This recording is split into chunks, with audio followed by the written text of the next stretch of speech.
Hi, I'm Bob. I got two versions of a particular big bad that I'm going to show from episode 1, The Phantom Menace. And we're going to show you Darth Maul Tatooine first, because this is the way he appeared in the film. This is Darth Maul in his robe and his hood. This is how we see him landing on Tatooine. Now, he may look a little thick around the middle, but I think the designers were trying to simulate that wind-blown effect there. His robes are kind of billowing out there, and I've had a couple people say he looks like he's been eating a little too many bantha burgers or whatever it is they eat on Tatooine. I don't know, palu fruits or whatever those are. So yeah, you can see Maul just hooded, but he's not shy. He's letting his horned visage peek out boldly, proudly from beneath that hood there. Not hiding behind too many folds of that hood at all. He is proud of the way he looks. And I like that design too. So there he is from the back. I like the way that plastic hood sits on his head. I think cloth hoods are a little they might tend to hide or reveal a little too much. You really can't get a cloth hood to do what you want it to do.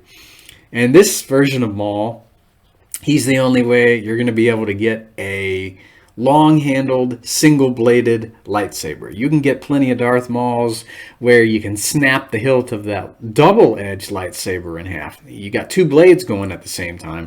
You can have him wield a broken lightsaber, but this handle's fully intact here, and this is the way he dueled Qui-Gon Jinn on Tatooine. So it took me 3 movie outings, I think, that summer to realize that Maul was only dueling Qui-Gon with one end going. I don't know if they revealed that in the novel, the audio version of it. I did read that book before I went to see the movie because, back in those days, they didn't have audio description tracks. They didn't have headsets at theaters. So I did not go into episode 1. I didn't go dark. I had to read the book to figure out what was going on. I didn't want my mom or my friend Ryan to get in trouble with the theater owner and, have them whispering in my ear or talking loudly. So I read the book before I went. And this version of Maul, he was the first version I'd ever seen in terms of tactile representation. This guy was part of that big Midnight Madness push on May 3rd of 99. And my mom was crazy enough to go to Toys R Us at midnight, and she brought home the biggest Star Wars haul I think I have ever laid my hands on. I didn't open anything. I waited until my birthday to open a ton of it. She said, as she was sitting there guzzling coffee the next morning, you need to open Darth Maul. This character is unlike anything I've ever seen in Star Wars. And since my mom was the person that introduced me to this franchise, I took her at her word. And I was like, well, I bet you it looks cool. So I opened them. And here's a guy with, no robe, no hood. This is the Maul that I was first introduced to. He had his double-edged lightsaber ignited at both ends. He's got that spiky horn head fully revealed, and he is ready to duel. He means business. And I still think he is one of the coolest looking Sith in Star Wars lore. See him from the back. Yeah. Love that guy. I don't know which version of these Mauls I like better. I think they're both pretty cool. I like him hooded, and I like him with his robes set aside and with that lightsaber going at both ends. And yeah, still love the prequels to this day. I was 15 when they came out, or when the first one came out. And I went in and I let Star Wars be a fun ride. I don't know if I should have been let down with the movie. I wasn't. I liked the book. I loved this particular scene that we didn't get in the movie where Anakin helps a wounded Tusken Raider. And that lends so much more to what we see in episode 2. He's helped he's helped a raider out, and here his mom is, and she's killed by a tribe of these guys. So I mean, it meant so much more having read the book and seen scenes like that, and getting to see episode 2.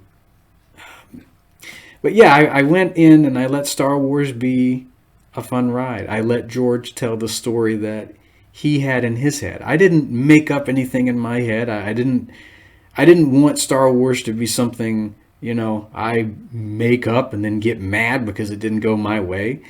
I let George be my sighted guide, as it were. I let him show me what he wanted to show me, and I liked what I saw. I still do. I think the prequels they're a fun ride.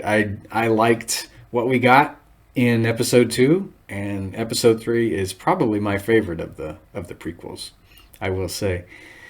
So yeah, it was a fun ride, and as we approach another episode 1 anniversary, I don't know what we're on this year. Was it like 22 years since that movie came out? I still have fond memories of going to see the film like 3 or 4 times that summer. I went to see the movie with my aunt, with my mom, and with my friend Ryan, and I had a blast every time. I mean, Star Wars was everywhere. You saw the Masters of Terrascasi video game on every game console, like Target and video game stores in the mall. There were drinking glasses everywhere at Taco Bell.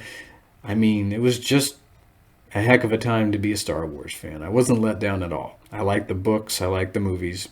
I think I'm always going to.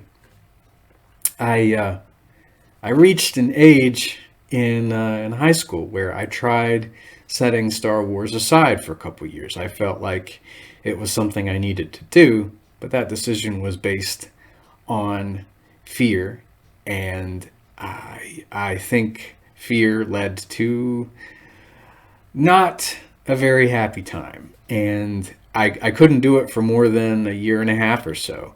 I picked Star Wars back up again, and I've never put it down since, and was happy to come back to it.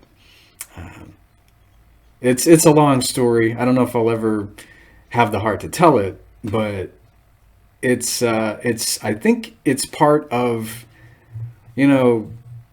some happy times, and I'll always associate it with good friends, good food, family gatherings, the holidays, especially since the sequel trilogy. We got all 3 of those movies around the holidays. It's always going to be associated with good times. I have a difficult time thinking negatively when I think of Star Wars, because it's always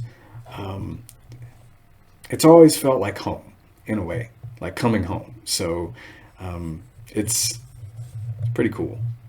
That's all I got for Darth Maul today, and I will be back at some point with more Sith Lords. I might take a look at a couple more from comic books next time. So if you like what you see, hit the like button, subscribe, and click the notification button. I will hear you later. And may the Force be with you.